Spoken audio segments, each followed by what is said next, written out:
name is Josh Stokes. I'm 35 years old and I'm from Baltimore, Maryland. All right, Josh. Well, it's a pleasure to have you here with us. Dub Science Photography and Film in the building. And we're just trying to match the energy with you today, man. Like, we know that you're putting out some pretty great music right now. Thank you. And it's been a pleasure to have you here with us to be interviewed in regards to what you got going on. What first got you into music? Man, you know what? Somebody asked me that earlier today, and I have no answer for that. I think music was just in me when I came out of my mother.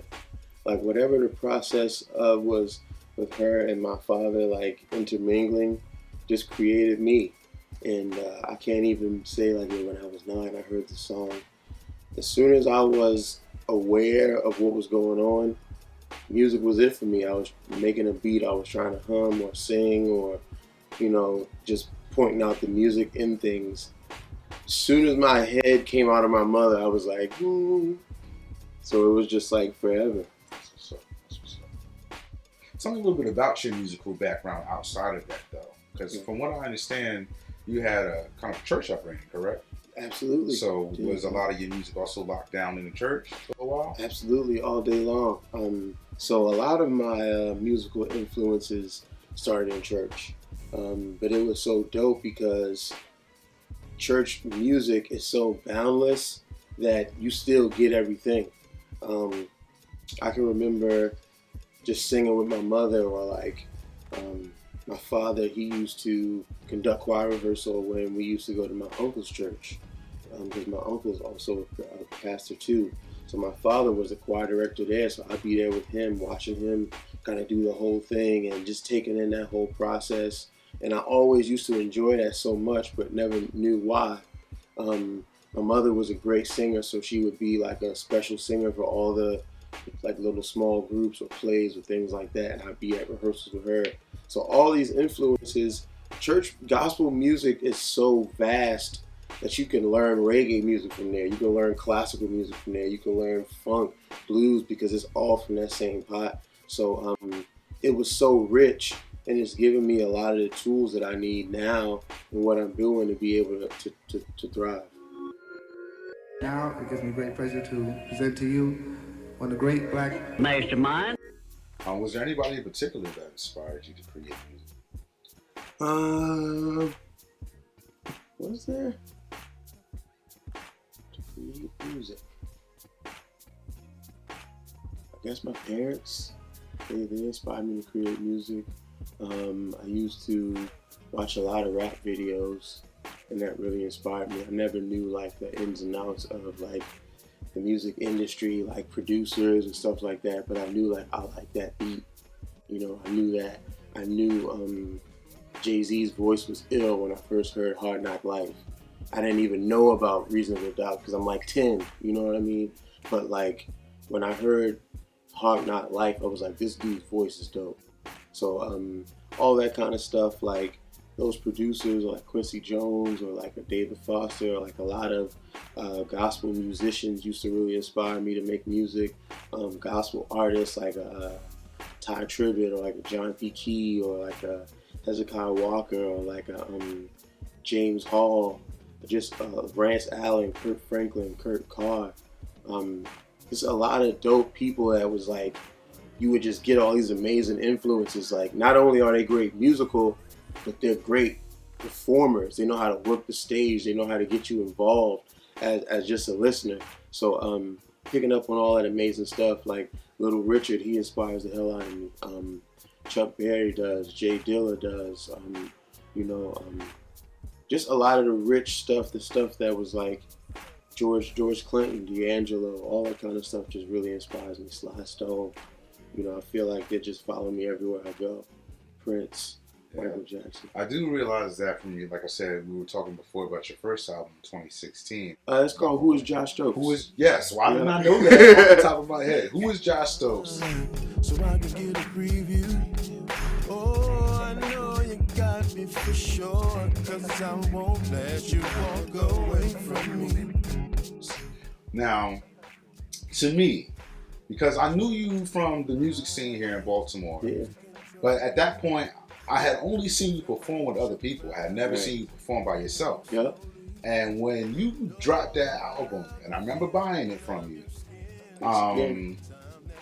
I put that thing in the player, and I just did not expect, like I said, you could hear the musical influences, you know, like it was so strong that you genuinely could just hear, like you could be like, okay, that's Prince right there. I heard that, and okay, I can hear little Stevie in the background there, you know, like all that, like it was like just that real like flavor, and then you got a really nice like musical baritone, you know, voice going on there too, which is like really clean, and you know how to use it. Like you really know how to use it. So I definitely enjoy the evolution of your music thus far. I appreciate it. No problem, man. No problem.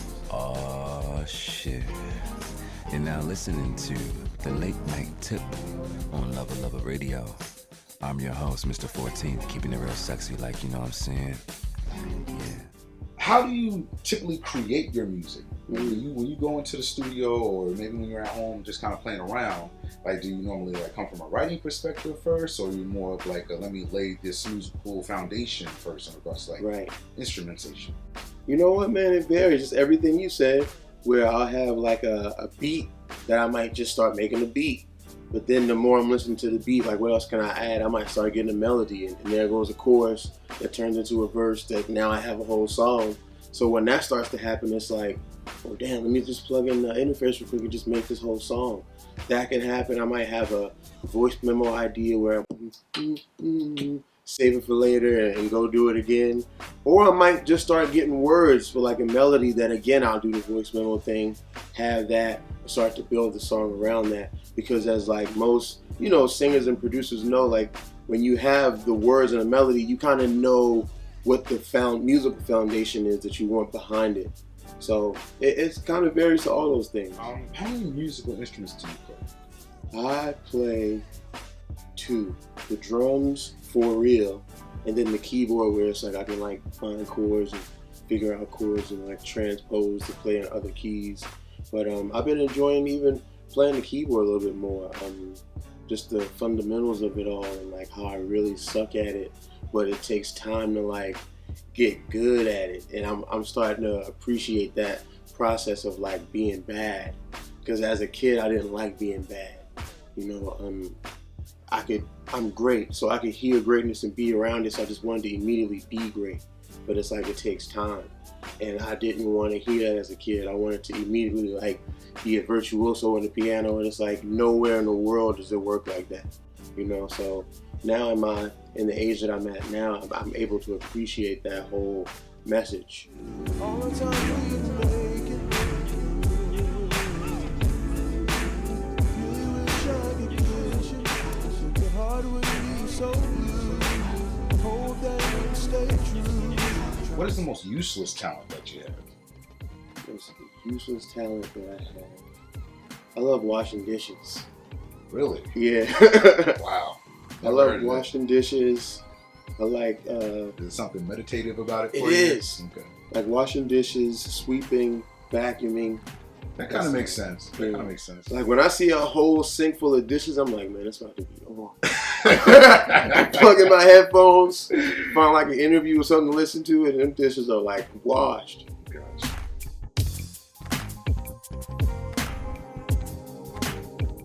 So talk to me about your last album, Bobette. What influenced that album? Totally my mother. I just wanted to properly give her like an homage and just acknowledge her, and just let her and the world know like who she was to me and who she meant to me. She was really important, and looking back over my life, I even see like her and her importance in it, like all the things that she did. She was the person that kind of nudged me into singing all the way. You know, I used to think singing was like some like weak, kind of like sissy stuff. Like, man, I don't want to sing, you know. But it was like when you sang and you felt and you realized it was a means of expression, and it could be so dope and rock and roll and hardcore and everything that you wanted it to be. It was like, wow, singing is the shit. And I would have never thought about doing it unless she made me do it. Like even singing and playing the drums at the same time, like people always ask me like, yo, how do you do that? I don't know. Like my mother really just started like, you're gonna sing. I don't want to sing. You're gonna sing. I'll put a microphone over here by you, and you just gonna sing. And I just started doing it. You know, she was helping me so much, like even to get me prepared for this stage. You know, she was amazing. Super DIY. Beat of her own drum. You know, didn't care like whether you loved her or hated her. She was going to do her thing. You know, and she was just so creative, and she always sparked my creativity. And just wanted to let her know that I really love her. Trying to find a